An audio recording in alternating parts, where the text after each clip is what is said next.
नमस्कार। पक्ष विपक्ष में आपका बहुत स्वागत है और मैं हूं आपके साथ जायरा अली। चलिए शुरुआत करते हैं अपने इस खास बुलेटिन की। गुजरात में मीट की दुकानों पर प्रतिबंध लगाने वाले फैसले पर गुजरात हाई कोर्ट ने कड़ी फटकार लगाई है। इस मामले को लेकर दाखिल याचिका पर सुनवाई करते हुए जस्टिस बीरेन वैष्णव ने सरकारी वकील से कहा कि आपको मांसाहारी खाना पसंद नहीं है, ये आपका निजी मामला है, लेकिन आप दूसरों के लिए कैसे तय कर सकते हैं कि उन्हें बाहर क्या खाना चाहिए और क्या नहीं। जस्टिस बीरेन वैष्णव ने कहा कि आप लोगों को उनकी पसंद का खाने से कैसे रोक सकते हैं। ऐसा इसलिए क्योंकि जिसे शक्तियां दी गई हैं उनकी ये राय है, इसलिए ये फैसला लिया गया।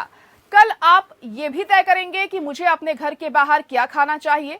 न्यायमूर्ति ने कहा कि नगर निगम आयुक्त को बुलाइए और उनसे पूछिए कि वे ये क्या कर रहे हैं। जस्टिस वैष्णव ने कहा कि कल वो मुझसे ये भी कहेंगे कि गन्ने के जूस का सेवन नहीं करना चाहिए क्योंकि इससे शुगर की बीमारी हो सकती है, या कॉफी मेरे स्वास्थ्य के लिए खराब है। आपको बता दें कि मांसाहारी दुकानों पर रोक लगाए जाने के खिलाफ दायर की गई याचिका में कहा गया है कि याचिकाकर्ता सबसे निचले आर्थिक पायदान वाले वर्ग से है। इन चीजों की बिक्री से वो अपना भरण पोषण करते हैं।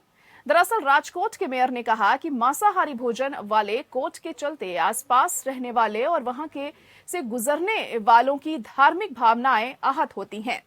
इससे पहले गुजरात के वडोदरा में खुले में मांसाहारी भोजन बेचने वालों को लेकर अधिकारियों को ये निर्देश दिए गए थे कि खुले में मांसाहारी भोजन स्टॉल्स पर ना बिके। कहा गया था कि जो लोग ऐसा कर रहे हैं वो मांसाहारी भोजन को पूरी तरह से ढक कर रखें। अंडे और उससे बनी चीजों को भी खुले में बेचने वालों पर नियम लागू होगा।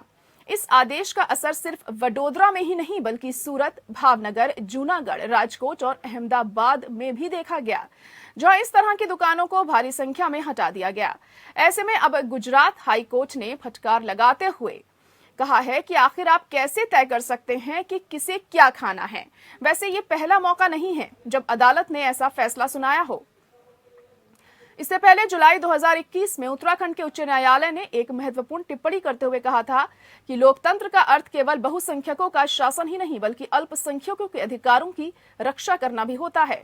हरिद्वार को मांस मुक्त शहर बनाने संबंधी मामले पर 2 याचिकाओं की सुनवाई करते हुए हाईकोर्ट ने कहा कि किसी भी सभ्यता की महानता का पैमाना यही होता है कि वे कैसे अल्पसंख्यक आबादी के साथ बर्ताव करती है। हरिद्वार में जिस तरह के प्रतिबंध की बात की गई है उससे यही सवाल खड़ा होता है कि क्या नागरिकों की पसंद राज्य तय करेगा।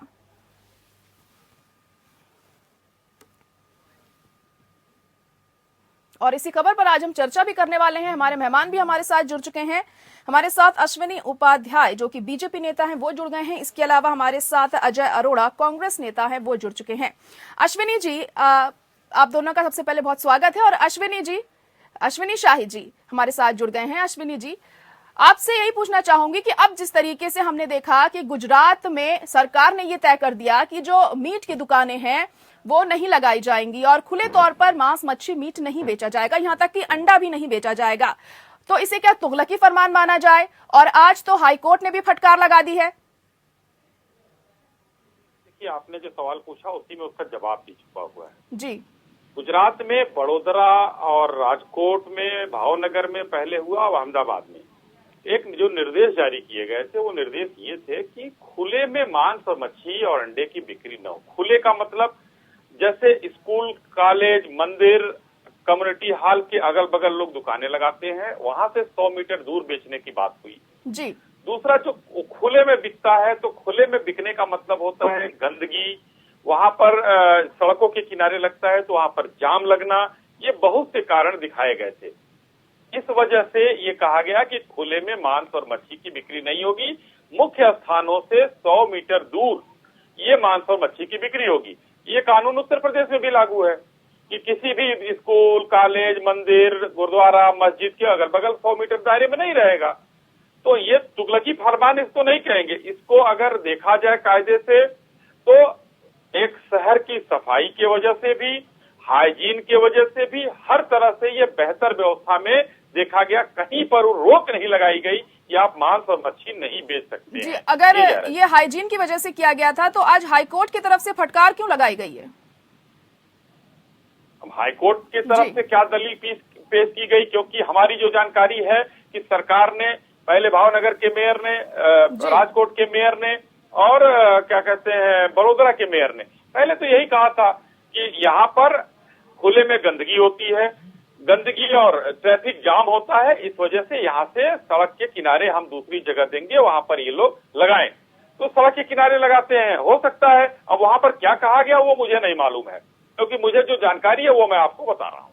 जी जी नहीं, लेकिन आज हाईकोर्ट ने फटकार लगाई है गुजरात सरकार को और ये बात कही गई है कि आप ऐसा नहीं कर सकते, खाने पर आप किसी की पाबंदी नहीं लगा सकते, और जिस तरीके से कहा गया था कि जो सामान बेचा जाएगा वो भी ढक कर के बेचा जाएगा, इसको लेकर भी तो कहा गया है।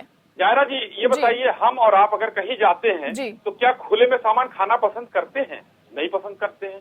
ढक के अगर रखा जाए, उसको बेहतर तरीके से रखा जाए तो ज्यादा अच्छा है, स्वास्थ्य के लिए भी अच्छा है, और जो सामान खरीद रहा है, जो बेच रहा है, उस सबके लिए बेहतर है। जी जी, चलिए ठीक है। अजय अरोड़ा जी से पूछ लेते हैं। अजय अरोड़ा जी, आपको क्या लग रहा है कि हाइजीन की वजह से ये फैसला लिया गया था, क्या लगता है? जायरा, पहले मैं बता दूं, मैं भी शाकाहारी जी। इसका मतलब ये नहीं कि जो मांसाहारी मेरे मित्र हैं, मेरे जानने वाले हैं, उन पे प्रतिबंध लगे। और जहां तक गुजरात की राज्य सरकार है, राज्य सरकार को सभी को साथ लेके चलना पड़ेगा। जिस प्रकार से खुले में मांस मछली की बात हुई है, स्वच्छता की बात हुई है, स्वच्छता का तो मैं आदर करता हूँ कि स्वच्छता होनी चाहिए। जायरा, इसके मांस मछली अंडे के साथ साथ कई और चीजें भी हैं जो खुले में बेची जाती हैं, उस पर भी प्रतिबंध सरकार को लगाना चाहिए। सरकार को इसकी आड़ में राजनीति नहीं करनी चाहिए, एक समुदाय को दबाना नहीं चाहिए, मेरा मानना ये है। मैंने पहले भी कह दिया कि मैं शाकाहारी हूँ, मैं सपोर्ट नहीं कर रहा, लेकिन मैं सपोर्ट जरूर करूंगा कि जो भारत के वासी हैं, हिंदुस्तान के वासी हैं, हिंदुस्तान के नागरिक हैं, जिनका भोजन है, मेरा भोजन शाकाहारी है, ज़ाहिर आपका भोजन मांसाहारी है, तो मैं प्रतिबंध कैसे लगा सकता हूँ?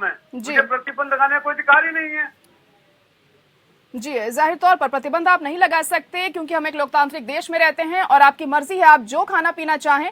लेकिन सवाल मेरा अश्विनी जी यहाँ पर इसलिए ये उठता है क्योंकि हाईकोर्ट ने ये बात भी आज साफ करी है कि आप ऐसे पाबंदी नहीं लगा सकते किसी के खाने पीने के ऊपर, जैसे कि आप ये कह रहे हैं सफाई में कि हमने सिर्फ हाइजीन की वजह से इस तरीके से करा था कि थोड़ी दूरी पर ही इस तरह की दुकानें लगाई जाएंगी। एक शहर के बाद कई शहरों में ये सब हमें देखने को मिला, और अगर सिर्फ हाइजीन की वजह से होगा तो वहां पर तो दलीलें पेश की गई होंगी ना कोर्ट में। तो ये बात आप लोग कोर्ट को नहीं समझा पाए कि आपकी ये रीजन था इसके पीछे?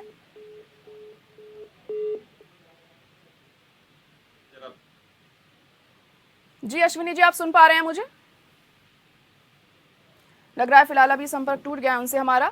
अजय जी, आपसे ही चर्चा को आगे बढ़ाते हैं। आपको क्या लग रहा है जिस तरीके से ये फैसला यहाँ पर लिया गया था, पहले एक शहर में इसे लागू किया गया, फिर अलग अलग शहरों में गुजरात के इसे लागू किया गया, और आज हाईकोर्ट ने भी सरकार को यहाँ पर फटकार लगाई है। आपको क्या लग रहा है कि जैसे कि लगातार अश्विनी जी कह रहे हैं कि हमने सिर्फ हाइजीन की वजह से ये जो बड़ा फैसला है ये यहाँ पर लिया था, यही एक बड़ा कारण इसके पीछे है, या यहाँ पर भी राजनीति हो रही है? क्या कहेंगे आप?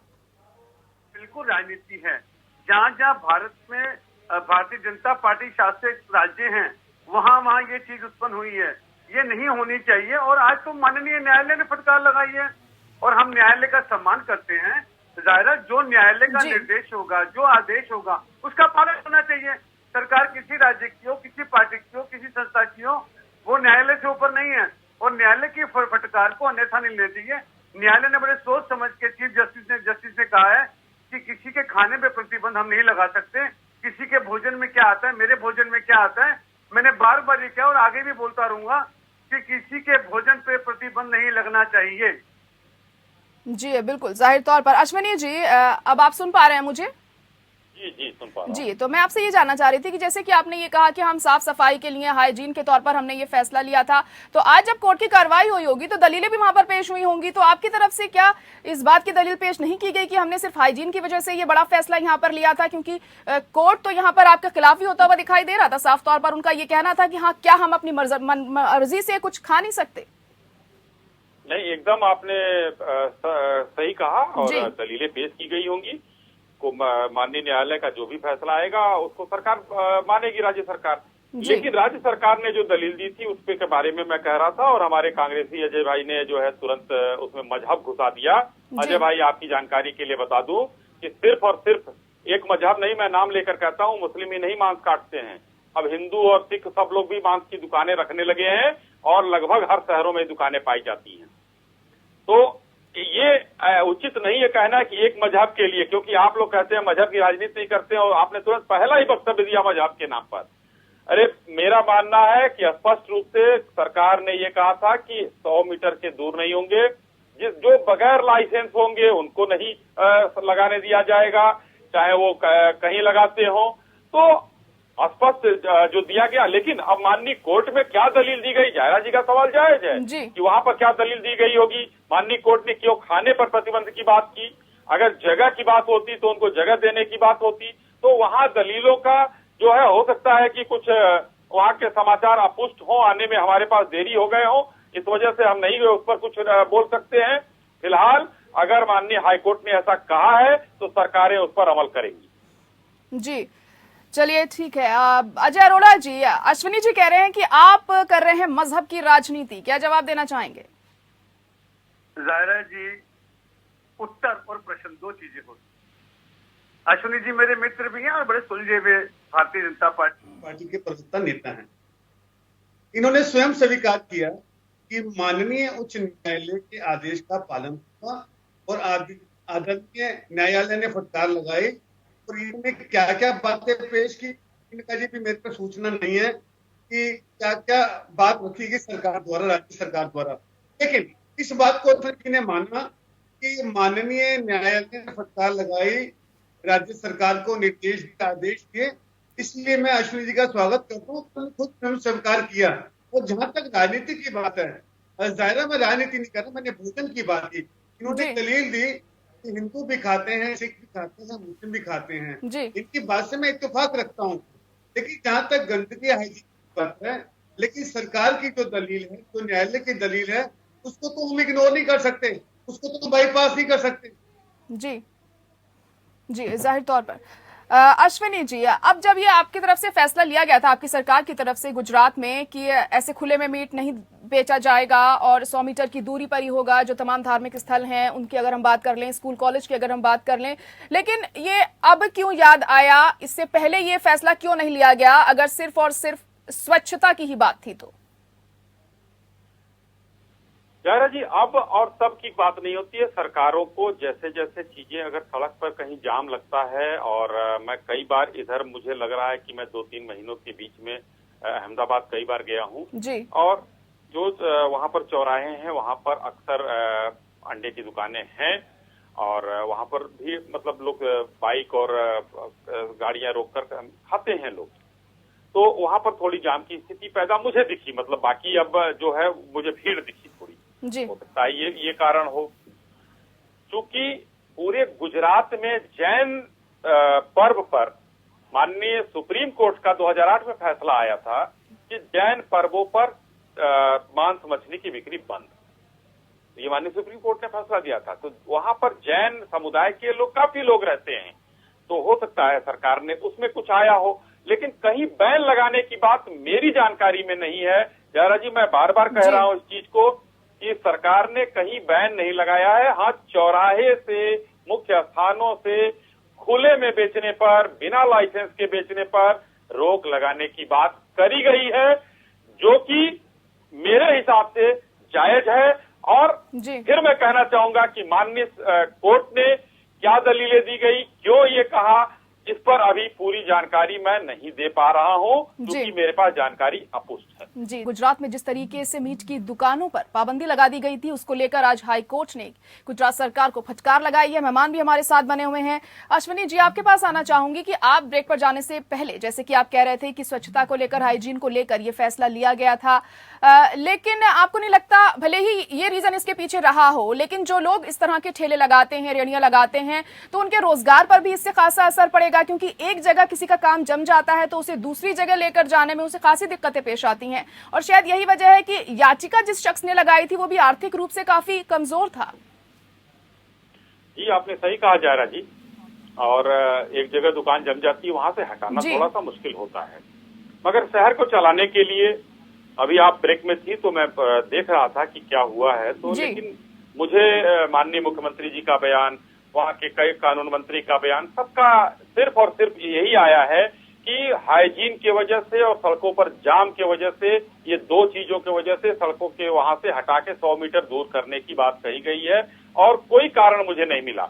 मुझे तो एक चीज और मिल गई जो मैं अभी बता रहा था कि 2008 में माननीय सुप्रीम कोर्ट ने जैन त्योहारों पर प्रतिबंध लगाने को जायज ठहराया और 2016 में गुजरात हाई कोर्ट ने 5 दिन जब सरकार ने बंद कर दिया था जैन त्योहारों पर, तो उसी को तलब कर लिया गुजरात सरकार को जी कि आपने जैन पर कैसे लगा दिया, कैसे बंद कर दिया, आपने दुकानें बंद कर दी जैन त्योहारों पर। जी। तो एक जो ये असमानता हुई, माननीय सुप्रीम कोर्ट जायज कह रहे हैं, माननीय हाई कोर्ट जो है गुजरात के वो कह रहे हैं कि आपने क्यों बंद कर दिया, ये बात मेरे समझ में नहीं आई।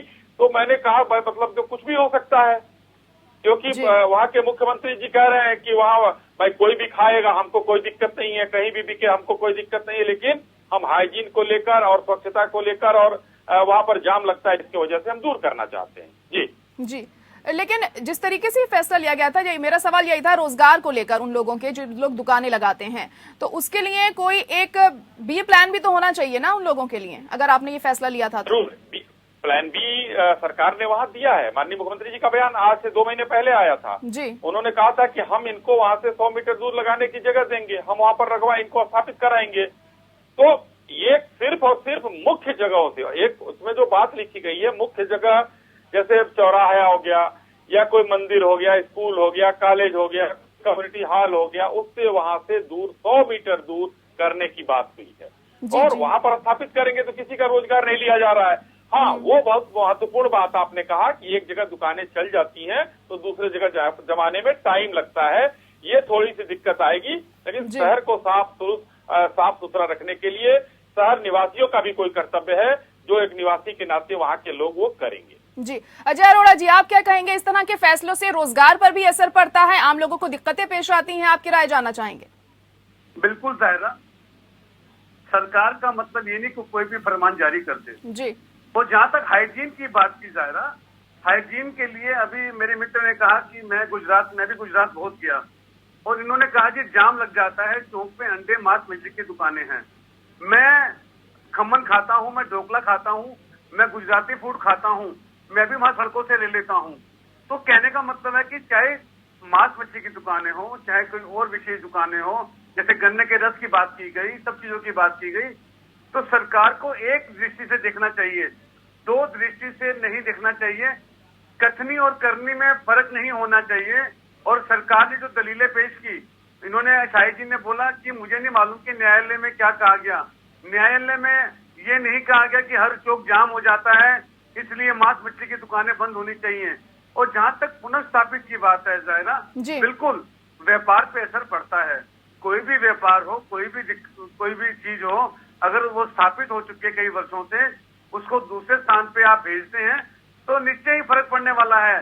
इससे जितने भी छोटे मध्यम व्यापारी हैं या छोटे ठेली वाले हैं, उनके रोजगार पे फर्क पड़ेगा। जी बिल्कुल, जाहिर तौर पर फर्क इस पे पड़ता है और इस तरह के फैसले लेने से पहले सोच लेना चाहिए कि इसका अंजाम क्या होगा। चलिए, बहुत शुक्रिया आप दोनों का हमारे साथ जुड़ने के लिए।